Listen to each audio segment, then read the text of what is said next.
Brittney Boyd Bullock, and this is my studio space. Welcome. So where exactly are we? We are downtown on South Main. I have a studio space in Stock and Bell, which is a retail store here on South Main. And they have I think about 10 or so studio spaces back here, and I'm fortunate to have one. I haven't been here long. I acquired the space maybe about a month ago, but definitely happy to be here. Do you like being downtown? I love being downtown. I used to live in this area a couple of years ago. I mean, it's just a great place to be. The history here, obviously, it's walkable. I'm not too far from home. So I love it. Are you from Memphis? I am. I am definitely from Memphis. You know, the famous question is, what high school did you go to? So I went to Overton High School. I went to college here. I studied at the Memphis College of Art for a little bit and then transferred and got my fine arts degree from the University of Memphis. But this is home. This is home. Living in Memphis and being from Memphis really informs my work a lot. The history here is so rich, and it's like you can't avoid it. It's on every corner.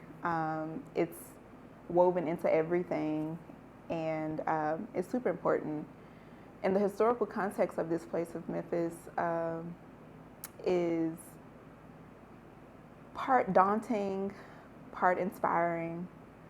And the stories that are here, that permeate the land here, are infectious and they're important.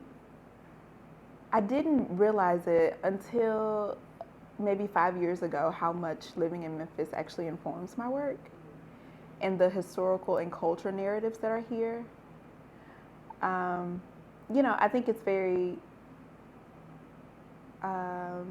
interesting and kind of, if you really take a step back and like look around you, everything informs what you do, especially where you are. I'm happy to call Memphis home. And I'm always excited to hear new narratives and or the retelling of narratives. One of my favorite things to do is to go in the Memphis room at the library and I just sit and be with the photographs. When I am looking for imagery, there is like this subconscious thing that is happening, but also an aesthetic that I'm looking for. So usually it's a black and white image. Usually there's something in the photograph that has a storyline and something that I'm trying to connect to in my personal life. But I have a really prized possession at home in that I have over, I think about 30 ebony magazines from the 30s, 30s through 60s, right, we'll say.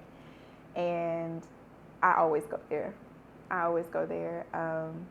Because it's a visual storybook for me. And I mean, you know, obviously with magazines, there's everything from ads to political views to, you know, cultural things.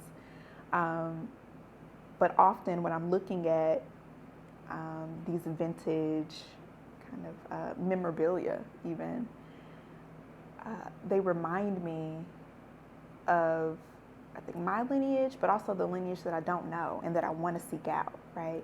And so it becomes this exchange, an internal dialogue of imagery and text and language and personal perspective, right? And the stories of my family and history. And so as a child, I love photographs. So my grandmother, we didn't have magazines. I want to be clear about that.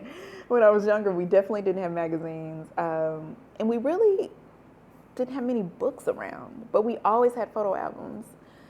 And as a child, when we would have special occasions or when I would be over my grandmother's house, there was what we called the sitting room, right? So when there's an occasion, we would all go in, and that's probably the only time we'll ever go into that room because it's so fancy.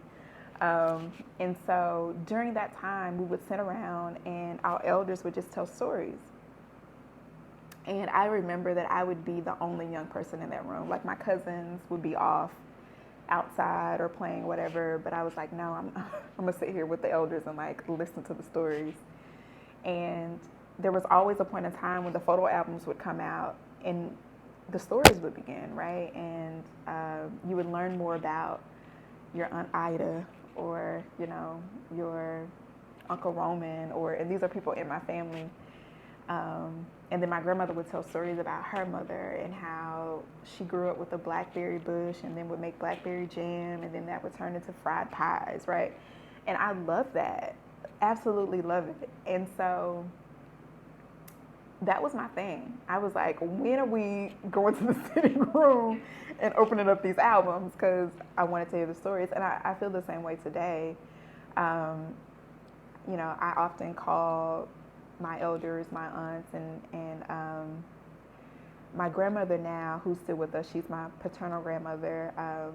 She doesn't remember much. She had just had a birthday, actually. I think she's 84 now.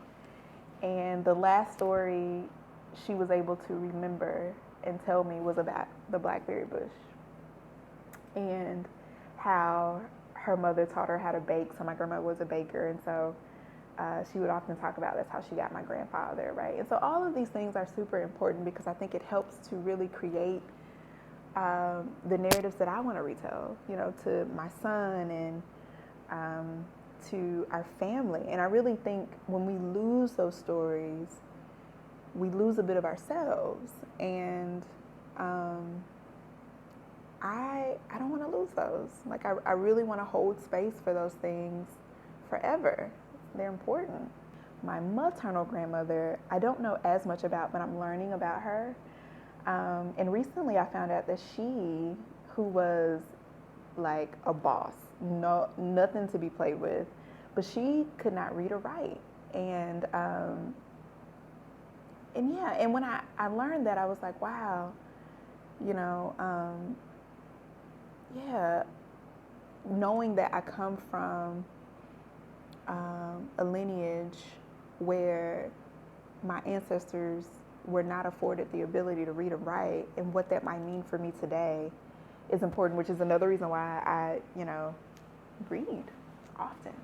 There are books everywhere in my home now, like to the point where I have to tell myself, you can't buy any more books until you read these that you have, but I can't help myself. And my favorite books to buy are catalogs, exhibition catalogs. Every time I see an inspiring exhibition, I have to buy the catalog. And even if that means that, because sometimes they can be, you know, a bit expensive, but I don't care. Like, I'm that committed to buying them. So I have a lot of exhibition catalogs at home, but I also have a lot of the textbooks and things from classes that I admired in college, but also even I remember taking an African American lit class, and I have all the books there. So anything that really pertains to the Black experience, like cultural experience, whether that is the psychological, so I have a lot of like W.E.B. Du Bois books and Up From Slavery by Booker T. Washington. So anything that is, I think, a broad context of who Black people are, what they do, like how they came to be, I have it. Or if I don't have it, I want it, right? It's on my book list. Because it's important to me to understand who I am through the context of the experience and the journey of my people.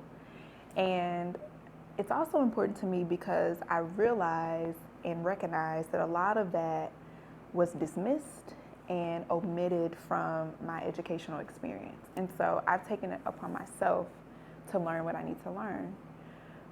And that's important to me. And I also want my son, I want so badly for him to be a reader. I was not one until way late in life. And it is my dream for him to just like pick up a book and read it, and just like that's what you do, but obviously you won't be able to control that. But I want him to be surrounded by books and imagery and narrative, right? But I want to curate it in a way to where he sees himself in it, because I think that was what I didn't have. Like, you know, obviously in school you're guided to read certain things and you know, experience certain things, but when you don't see yourself in them, that experience is a bit different. And so I'm very meticulous about what's in the home, because I want him to see himself in all things, right? That's important to me. I didn't get into collage until adulthood. As a child, I was definitely a builder, though. Like, I would like to kind of create something from nothing. So I would keep a lot of things, maybe even hoard a lot of things. So, like gift bags and wrapping paper. I just remember like storing random things. And I was a builder in the sense that if something needed to be put together, I wanted to do it. Like furniture that you bring in the house is like, yeah, I got it. Let me, you know, so I definitely liked the idea of putting things together. But as a child, I definitely was into multiples, like this idea of creating the same thing over and over again. So I would make friendship bracelets out of yarn, and like all my friends had them. So it was a routine and a practice for me to spend my whole weekend. I would go to Hobby Lobby on Friday, and I would spend my entire weekend latch hooking from a latch hook kit. And then when I was done, I would make friendship bracelets for all my friends. What's the biggest difference for you between looking at something, the written word or images, digitally versus a print? Yeah. So we'll always prefer print. There's a physicality to holding a book for me, or holding ephemera for me, that is irreplaceable. Like nothing will come in between that love for me. My go-to is always to find a book or find something to hold in my hands that I can thumb through the pages, and even the smell of a new book, right? And I mark up my books as well when I read. So often I want to underline something or circle a word that's unfamiliar or ask a question in the margin. So, and I'm pretty sure like digital media allows you to do that too, but there's nothing like having it in my hand, because there's I guess a kinesthetic thing going on too, right? Where it's like, okay, I'm seeing it, but a pen is in my hand, and you know, so definitely print all day, every day. Do you keep, I know you have a ton of books, exhibition catalogs, are there any magazines that you subscribe to? Yeah. So for my birthday, I always ask for a subscription. And so my recent one was the Juxtapose publication, which I love. Also, I'm just here for a big print of something, and Juxtapose magazines are huge, and I love that so much. So I am subscribed there. I think the next subscription that I'm going to ask for is The Atlantic. A lot of my, Ta-Nehisi Coates specifically writes for The Atlantic, and I admire him and his work a lot. So I do want that. If I had to choose a new subscription that I want to get, it would be The Atlantic. There's also one called Crown Magazine, which is all about like Black women's hair and just like the beauty of Black women, and some kind of textile subscription, I would say. When did you start bringing textiles into your work? Because it's obviously such a important big piece, yeah. After college. So you go through college as an art major and you have access to all the things, right? And I often was in the wood shop as a sculptor. Started in ceramics, loved photography, didn't think that I would, but loved shooting with my 35 millimeter camera. And then you graduate college and you have no access. You have no access to the machinery and the tools that you had. And my mother had gifted me a sewing machine when I was in college, and I had never opened it. And after, it was important to me to continue to create and to be working with my hands, not as a painter, but in a three-dimensional way. So I picked up the sewing machine. I taught myself how to sew and had done that for a while, which is how I fell into leather work, right?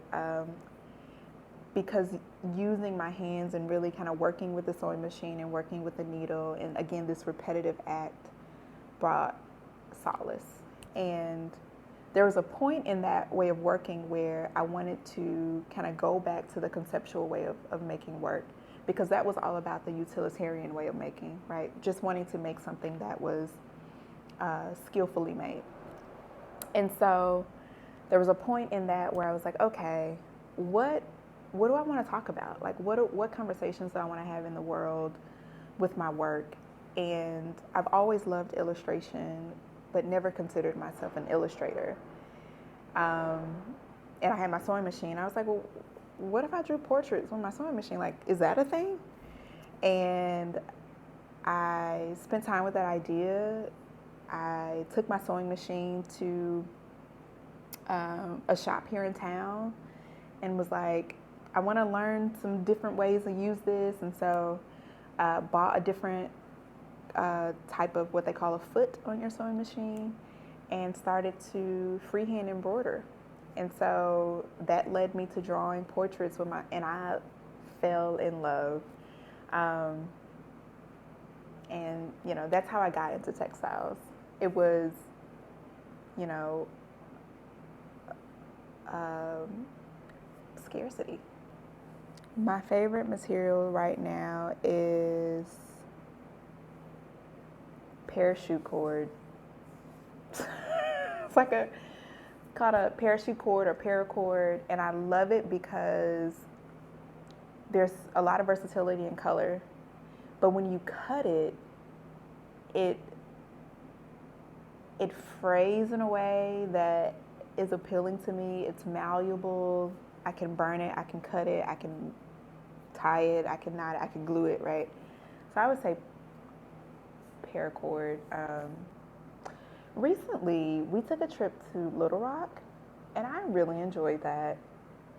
Really enjoyed it. And Little Rock is also the place where I saw the exhibition 30 Americans at the museum there, which the name is escaping me, but it was an exhibition called 30 Americans, and it featured all of the prominent Black artists, contemporary artists that I had been studying in college. And it was the first exhibition that I cried in, like literally was weeping at every piece. So I enjoyed Little Rock. If I could take a road trip, Little Rock was good to us.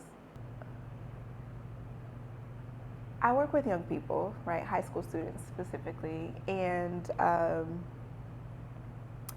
it's really important to me as a youth development practitioner, to invite young people to explore all of Memphis, right? And there was one particular time where I took a group of young folks to the Dixon, and a lot of them had never been before. And that moment for me was special, simply because I was able to witness and be an observer of young people exploring a place in their home city that that they engaged in, and we all like walked throughout the exhibition, and they had questions, and they were like, but what about this? And just the idea that they were curious about what they were seeing, and were inspired in a lot of ways by what they were seeing. was important to me, because I remember when I went to a gallery exhibition for the first time and how that changed my life, right? And I also remember not having those types of experiences, right, at that age. And so to be a conduit for that, I think, was my most special moment. And I'll say too, just recently, as an aside, I went to the Dixon to talk to Julie about the show, and we covered all the bases, and she was like, we have a new exhibition, you want to check it out? I was like, yeah, I have time. And Julie took the time to walk me through this exhibition space and to tell me about the work, and we dialogued about the work and the timeline by which it was made, and I shared a few things about how this has inspired me to just kind of capture more of what's going on for me in my work, and that was special. So I feel like museum spaces and exhibition spaces are important in our communities to present and show work, but I think it's what happens within the dialogue, right? Or in beyond just the work being on the wall, to me, that resonates and feels much bigger. For me, determining when a piece is done is, I don't know, it's different. It depends on the piece, right? It depends on the piece, it depends on the story, it depends on the material. But for me, I never feel like the tangible piece of an artwork might be done, but the idea is never done for me. It's never done.